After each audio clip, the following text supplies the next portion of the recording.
Hi guys, welcome to another episode of Hub Fuel. In today's episode, we're going to be discussing creating and editing sequences in HubSpot. So sequences are a sales and service hub professional and enterprise tool.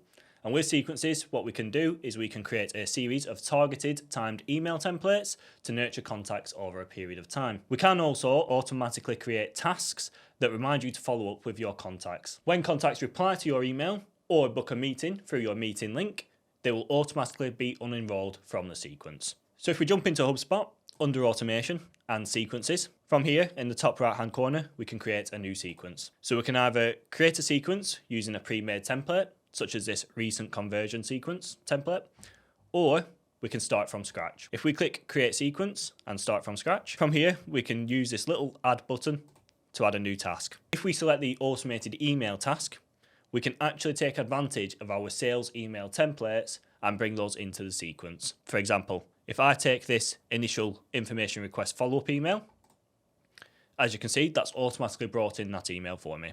And under actions, I can then edit this email to make any changes that I want to make. We could also take advantage of personalization tokens from the email as well. And as you can see, this email does include the meeting link, so we can have this as part of the sequence. If, for whatever reason, our contact doesn't engage with this original email, we can then add another step. So for example, I might add a call task step so that I can then call the contact to try and follow up on the back of my last email. And as you can see, that's now been added.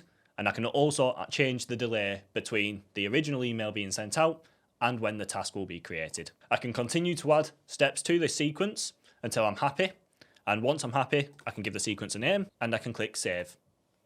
In order to enroll someone within a sequence, I can then go to the contacts, find the contact in question. On this occasion, I'm going to use my colleague Ashley. Can select his contact record and then click enroll in sequence. And from here, I then have the option to enroll him in that new test sequence. Another cool thing you can do with sequences is actually check the analytics behind the sequence. So, for example, under the sequences tab and then analyze, I can select the sequence I'm looking to check. So on this occasion, it could be the test sequence.